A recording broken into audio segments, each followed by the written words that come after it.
Isang linggo, naglakbay ako sa nakaraan. Nagpunta ako sa Edo period. Ang Edo period, ito yung pamamahala ng Tokugawa Shogunate dito sa Japan, na nag-upisa mula 1603 hanggang 1868. Nakapaglakbay ako sa nakaraan dahil sa tulong ng aking kaibigan.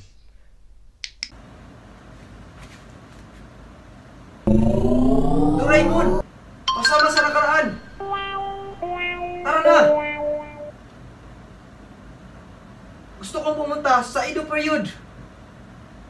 Ihatid mo ako, Doraemon! What?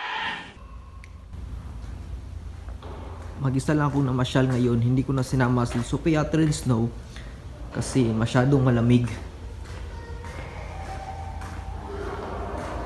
Ipapasyal ko ngayon.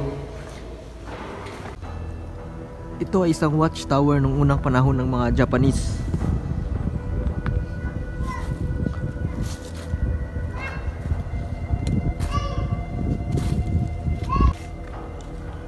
Napakataas ng isang watchtower nung unang panahon. Matagal na itong nakatayo, pero nirenovate lang ito para hindi tuluyang masira.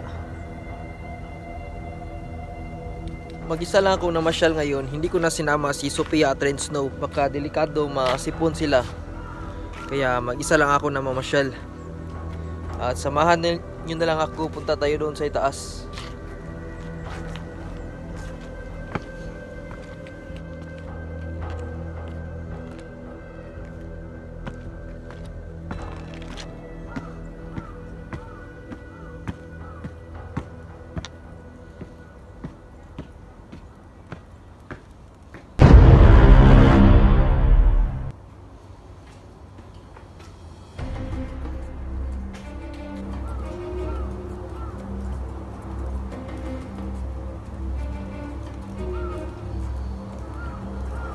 Mula dito sa taas, tanaw na tanaw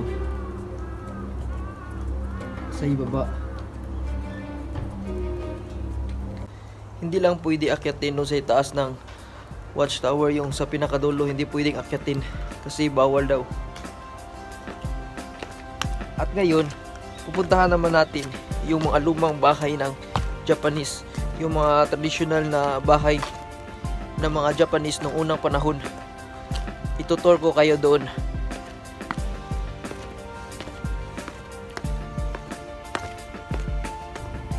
Itong mga puno na to, ito yung mga puno ng cherry blossom. Wala nang mga dahon. Kung titingnan mo, parang namamatay na ang mga puno, pero hindi pa namamatayan. Pag panahon ng spring, mamumulaklak yan sila. Kaya napakaganda sa lugar na to sa araw ng spring, mga April. Mamumukadkad ang mga cherry blossom o tinatawag na sakura dito sa Japan.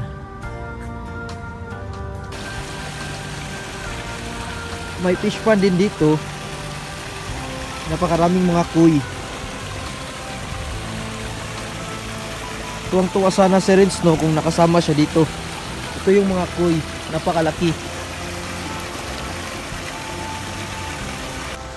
Ang lugar na to, ginagawa na talagang pasyalan. Dahil ito yung sinaunang nayon. Pinipreserve lang ito dito para sa mga susunod na henerasyon makikita ng mga batang Japanese ang mga sinaunang bahay, sinaunang pamamaraan ng mga sinaunang Japanese noong unang panahon. At kaya titingnan na natin. May isang wheel dito na pinapatakbo ng agos ng ilog. Tingnan natin. Yung gilid niya nag-yellow na. Dahil sa sobrang lamig dito, nag-yellow na. Patakbo sa daloy ng tubig.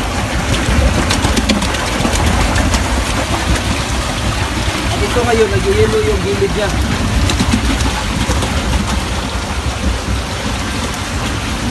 Sobrang kapal ng yellow.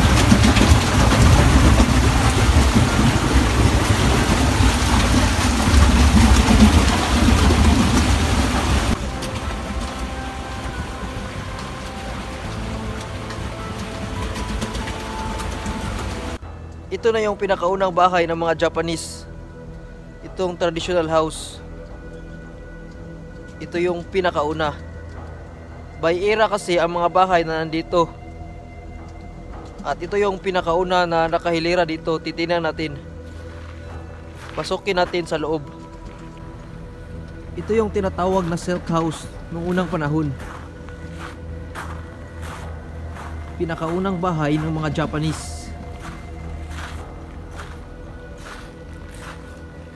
Ang bubong nito ay parang steam ng palay.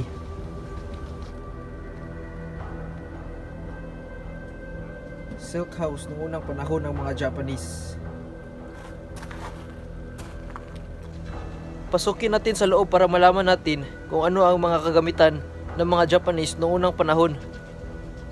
Pasukin natin.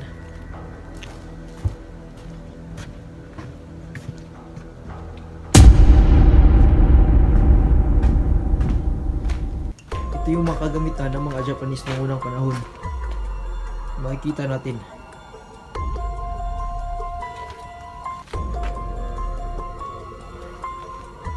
Ito siguro panghabi ng mga tela nila. Paggawa ng tela. Meron ding mga lumang makinarya.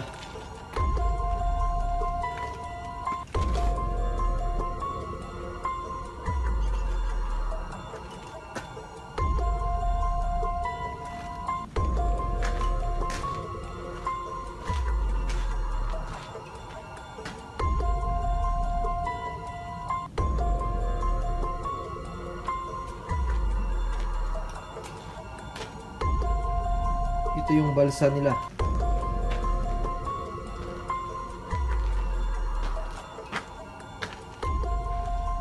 Ito yung mga lutuan ng unang panahon. Medyo nakakatakot dito sa loob.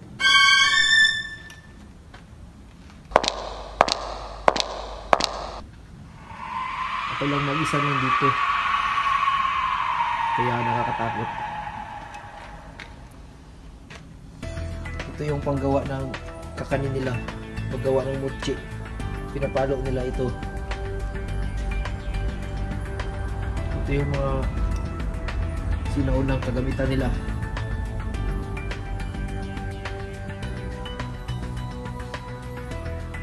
At ito yung sinaunang lutuan ng mga Japanese.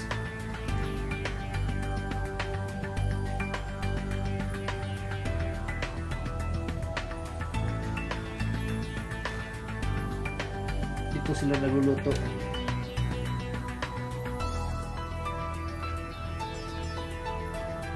Traditional house talaga to ng mga Japanese noon. Yung mga kahoy na ginagamit nila, napakapulido.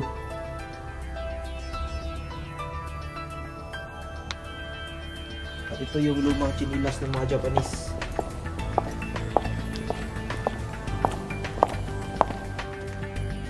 Meron din ito. Parang apron nila siguro to kapag nagluluto.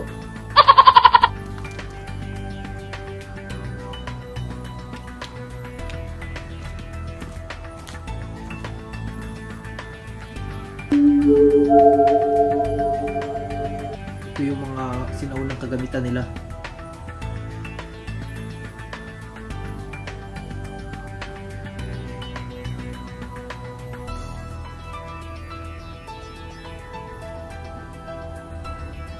Kahit sinaunang panahon, makita natin yung mga kagamitan nila kung paano ginawa. Parang mga makina. Kahoy lang ito, pero parang mga makina yung design. Ganun kagaling ang technology ng Japan noon, maging sa ngayon.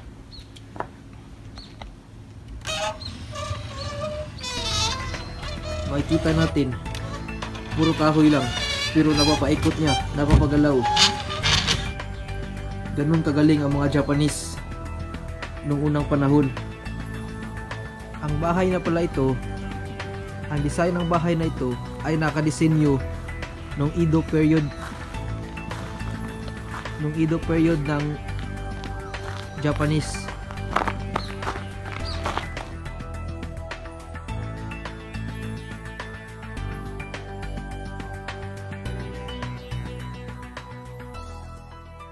Ito yung sa kaloob-looban ng bahay. Ito yung matandang makinarya nila para sa paghabi ng mga tela. Nakakatakot talaga dito sa loob. Parang may dumadaan. Kasi matagal na kasing bahay na ito nung Edo period pa. Ito naman ang mga kagamitan ng pagsasaka nila noong unang panahon. Wala pang mga makinarya. Ito lang mga kahoy na may mga bakal na nakalagay sila. Pero ang function nito kapag ginagamit, parang makinarya talaga.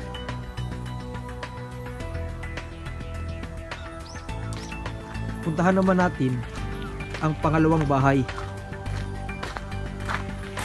Ito yung bahay kasunod ng Edo period.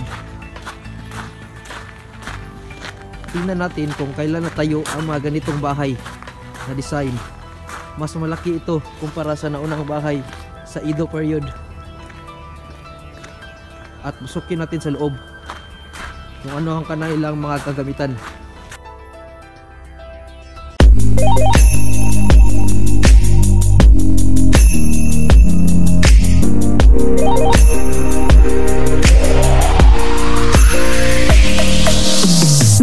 Yes.